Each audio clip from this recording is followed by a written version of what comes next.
नमस्कार. पुणे महानगरपालिकेच्या वृक्ष प्राधिकरण यांच्या वतीने एप्रिल महिन्यामध्ये जे काही डॉक्युमेंट पब्लिश केलं होतं त्या डॉक्युमेंटमध्ये ढोले पाटील रोडच्या वॉर्ड ऑफिसच्या वतीने काही झाडं तोडण्याचे प्रस्ताव होते. त्या प्रस्तावांमध्ये कोलचे पाटील डेव्हलपर आणि बजाज फिन्सर्व यांचे पण 1-2 प्रस्ताव होते. त्या प्रस्तावांमध्ये दोघांचे मिळून साधारणपणे 1000 झाडं तोडायचे होते. तर हे जो प्रस्ताव आहे या प्रस्तावावर मी स्वतः एक नागरिक म्हणून आणि आमच्या ग्रुपच्या वतीने ऑब्जेक्शन सबमिट केलं होतं. त्या ऑब्जेक्शन वरती सुनावणी मे महिन्याच्या जवळपास सुरू झाली.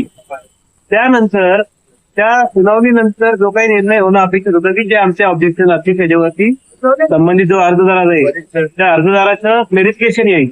नाही त्यानंतर वृक्ष अधिकारी वृक्ष तोडायची परवानगी द्यायची किंवा नाकारायची हे ठरवतील. अर्जदार जे कोणी आहेत, बिल्डर असो, खाजगी संस्था असो, खाजगी नागरिक असो, यांची अडचण लक्षात घेऊन परवानगी देणं हा वृक्ष अधिकारी यांचा निर्णय आहे. पण वृक्षतोड करताना त्या वृक्षांच्या बदल्यात ठराविक काही झाडं लावणं अपेक्षित असतं.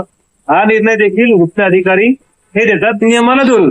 झाडाचे जे काही वय असेल त्या झाडाच्या वयानुसार वृक्ष लागवड नवीन करणं अपेक्षित असतं. पण काय ही बजाज फिन्सर्व आणि कोलते पाटील डेव्हलपर यांच्या संदर्भात परवानगी देताना नवीन वृक्ष लागवड कुठे करणार याचं कुठलं हमीपत्र दिलं नाही किंवा नवीन वृक्ष लागवड कुठं केली याचे कोणतेही पुरावे जमा केले नाही. तरी सुद्धा तत्कालीन वॉर्ड ऑफिसर किंवा सध्याचे वॉर्ड ऑफिसर यांनी वृक्ष तोडायला परवानगी दिली. ही परवानगी दिल्यानंतर पुण्यातल्या बऱ्याच वर्तमानपत्रांमध्ये याच्याबद्दलच्या बातम्या आल्या होत्या. त्या परवानगीच्या विरोधात रिपब्लिकन पार्टी ऑफ इंडिया यांच्या वतीने श्री भोसले हे पुणे महानगरपालिकेच्या मुख्य प्रवेशद्वारावर आंदोलनाला बसले. त्यांची मागणी काय आहे? ही काही ह्या परवानगीमध्ये अनियमितता झाली, बेकायदेशीर वृक्षतोड करायला परवानगी दिली गेली, त्याची चौकशी व्हावी आणि जर समजा ह्याच्यामध्ये कोणी चुकीचं काम केलेलं असेल तर त्यांच्यावर कारवाई व्हावी ही मागणी आहे. साधी सरळ मागणी आहे.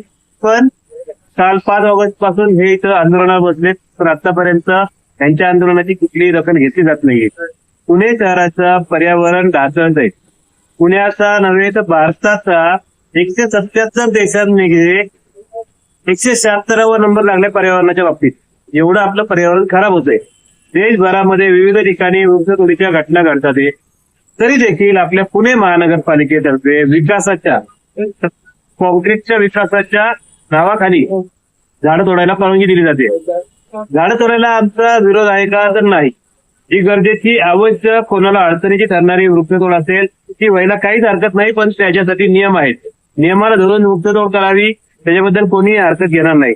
पण नियमाला डावलून काहीतरी वेगळ्या गोष्टी करून जर कोणी वृक्षतोड परवानगी देत असेल, त्याला कोणी जर सहाय्य करत असेल, प्रशासनातलं कोणी जर त्याला सहाय्य करत असेल तर याचा जाब आम्ही नक्कीच विचारणार.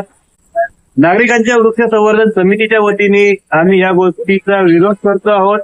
रिपब्लिकन पार्टी ऑफ इंडिया आठवलेकर यांच्या वतीने सनी भोसले हे जे आंदोलनाला बसलेत त्यांच्या आंदोलनाला नागरिकांच्या वृक्ष संवर्धन समितीच्या वतीने पूर्ण पाठिंबा आहे. यापुढे देखील पुणे शहरातल्या वृक्ष संवर्धनासाठी जो व्यक्ती काम करायला इच्छुक असेल त्याला नागरिकांची वृक्ष संवर्धन समिती नक्कीच पाठिंबा देईल. पुणे शहराचं पर्यावरण वाचवण्यासाठी जो कोणी काम करायला तयार असेल त्यांना पाठिंबा नक्कीच राहील. धन्यवाद.